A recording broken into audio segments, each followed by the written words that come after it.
अच्छा, कई सारे लोगों के मन में एक क्वेश्चन और भी रहता है, ध्यान दीजिएगा मेरी बात को friends. Hello, this side Ansh Birnan, personal development coach and communication skills trainer.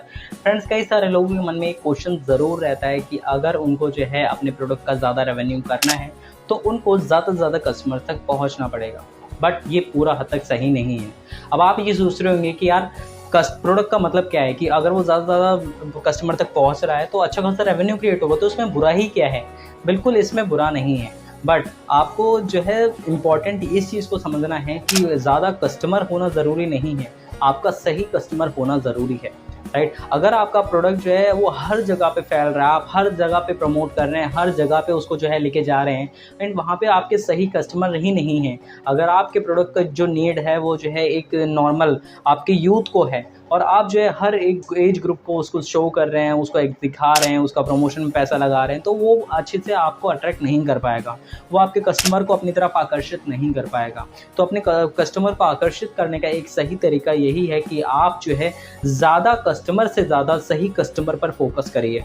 ध्यान दीजिएगा मेरी बात को, मेरे पॉइंट को आप समझिएगा फ्रेंड। आप ज़्यादा कस्टमर से ज़्यादा एक सही कस्टमर पे फोकस करिए, बिकॉज आपके जो रिज़ल्ट आएंगे वो 20% कस्टमर से आएंगे, अब 80% आपका जो रेवेन्यू है वो 20% कस्टमर से ही आने वाला है। क्या बोला मैंने? आपको इसमें 80-20 रूल फॉलो करना है। जैसे कि मैंने आपको बताया, 80-20 रूल का यही मतलब है कि आपका जो 20% कस्टमर हैं वो आपका 80% रेवेन्यू देंगे। यानी कि आपका अगर 100% आप कस्टमर को दिखा रहे हैं ना, तो उससे कोई फ़ायदा नहीं होने वाला। अगर आप उस 20% कस्टमर को वो प्रोडक्ट शो कर रहे हैं, उसका प्रमोशन कर रहे हैं, उसकी ब्रांडिंग कर रहे हैं, उसको प्रेजेंट कर रहे हैं, और जिसको उसकी नीड है, तो वो उसी 20% कस्टमर से आपका जो है 80% रेवेन्यू आपका जनरेट होगा, एंड यहाँ से आप बहुत तेज़ी से ग्रो भी कर पाएंगे। एंड जब वो प्रोडक्ट वो पर्सन जब यूज़ करेंगे, वो कस्टमर यूज़ करेंगे, तो वहाँ से उनका बहुत अच्छा रेवेन्यू भी आप क्रिएट कर पाएंगे, राइट। तो इस पॉइंट को आपको बहुत अच्छे से समझना है कि जब भी आप अपना प्रोडक्ट क्रिएट कर रहे हैं, तो उसको क्रिएट करने के बाद आपको इस चीज़ को समझना है कि अपने प्रोडक्ट को एक राइट कस्टमर तक लेके जाइए, ना कि मोर कस्टमर तक, राइट। ज़्यादा कस्टमर ज़रूरी नहीं है, कम कस्टमर पर सही कस्टमर हो तो आपका रेवेन्यू बहुत अच्छा वहाँ पे क्रिएट होता है, ओके।